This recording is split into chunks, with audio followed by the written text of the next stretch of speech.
Hey guys, welcome back to the Mic Check Podcast. This is T Word, the People's Champ. I'm here with my co-host Q. Today we're going to talk about a little NFL action, getting ready for the Super Bowl, and we're going to give you the keys to victory for the Philadelphia Eagles as they face off with the Kansas City Chiefs on February 12th in the 2023 Super Bowl. So Q, I'm going to throw it to you, and what the hell do the Eagles need to do to win, man?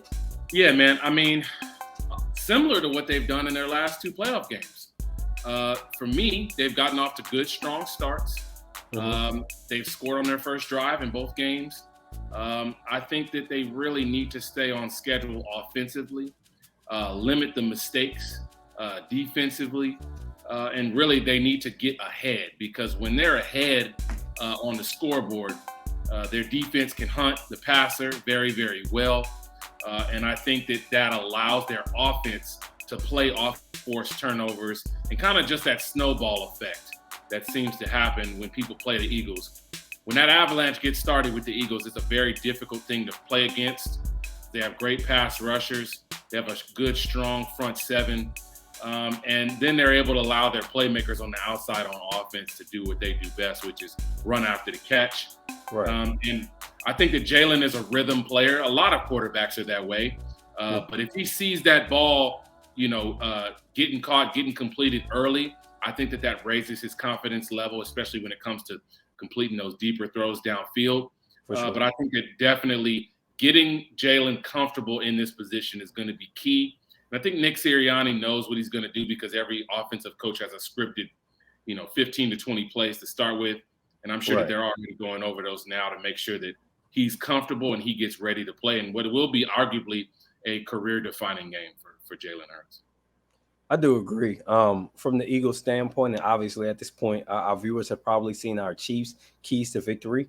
So we're giving the Eagles, obviously, we're fair and unbiased. Neither one of us are fans of either one of these teams like that. So we just call it like it is. Like, I'm not invested either way. Here. No bias. Yeah, I'm not invested either way. But that being said, I do tend to agree with your point about Jalen Hurts. But I think that a big key is going to be the ability of A.J. Brown to win his one-on-ones on a regular basis. Yeah. Whether the run games, and then Miles Sanders as well. If the run game is even mildly effective against the Chiefs, A.J. Brown is going to get open because you're going to have to dedicate a safety closer to the line of scrimmage, which means that big play capability of A.J. Brown is going to shine more. Now, if you roll extra coverage his way, and you try to prevent the run game, now all of a sudden you have the bigger issue of who's going to stop Devontae Smith. Yeah. And that dude is a dog. He come out of Alabama. Yeah, he's a real damn football player. And I think that he's going to cause the type of problems as a secondary option that even though the Chiefs may plan for it, you're not going to have enough personnel to stop it. And if they're just a little bit effective, 3 to 4 yards per carry in the run game, then AJ Brown is going to get involved in the passing game, and then all of a sudden you're rolling coverage and help over his way, and now Devontae Smith is getting those one-on-one, and that's not going to be good for the Chiefs defense because while their secondary has played above their pay grade, so to speak, at some point pressure busts pipes, and I believe that the Eagles have the tools in order to bust those pipes. Your thoughts? Yeah, man, I agree with you. And just kind of going back to the main point, I mean, when the Eagles are able to get a lead, what does that mean? That means the Chiefs are going to become even more pass heavy, abandon the run even more if they're behind because they would rather have the ball in their MVP's hands, in the best player on their team's hands, and the best player, in my opinion, in the league right now when you talk about Patrick Mahomes. And while that might be great in a normal situation, it still remains to be seen how he'll feel on that ankle. I'm sure that the 2 weeks he's going to have off to get treatment are going to help him a lot to get himself prepared. But nobody wants to volunteer to put their quarterback in harm's way more than necessary. But I think this is a game where you're probably going to see Patrick Mahomes throw close to 50 passes. And I think that if he's in that kind of a situation, I think that favors the Eagles.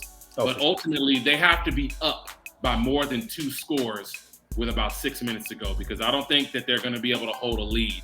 If it's a score game or if they're behind in the final 6 minutes, I think that strongly favors Kansas City. They've been here before. They've won games from behind. Almost every game that Patrick Mahomes has won in the playoffs has been a come from behind victory where they were down at some point in the matchup. And he's a primetime performer, man, and it doesn't really matter who he has out there. As long as he's got 87, he can make everything else work with those receivers. So I think it's going to really come down to where are the Eagles at the 6-minute mark of the fourth quarter. They So have let me a ask you. 2-score lead. I think that they're in a good position. You feel comfortable with that? Okay. So let me ask you this before we close. We gave offensive cues. Defensively, you kind of gave a little bit of a defense, but I'm going to give you a second to go ahead and go a little bit more in depth. So defensively, what is the thing that the Eagles likely need to do to make the Chiefs' offense less effective?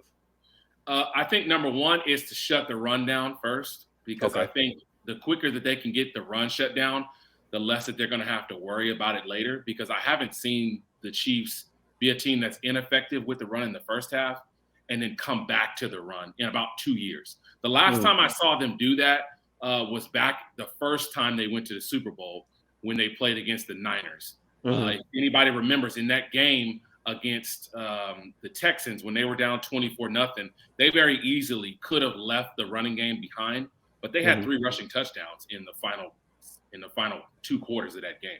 Right. So that told me that at that point they were comfortable going back to the running game.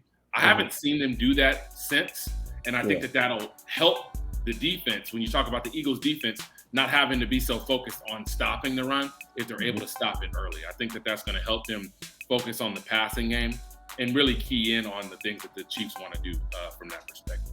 If I had to add, I would say be strategic with the blitzing and the pass rush. And I think that creating extra opportunities of pressure up the middle and flushing Patrick Mahomes and making him use that ankle and run out of the pocket. So something you mentioned earlier, or maybe it's in our other video, but you mentioned that Mahomes hasn't had to get out the pocket and run around and test that ankle. I think you send the pressure up the middle, forcing him to run outside, because if you bring the pressure from the edges, he could just step up in the pocket. He doesn't have to move as much. If you bring the pressure up the gut, you force him outside. And most quarterbacks actually hate pressure up the gut. They don't mind pressure from the edge because they get outside, throw it away, live to play another play.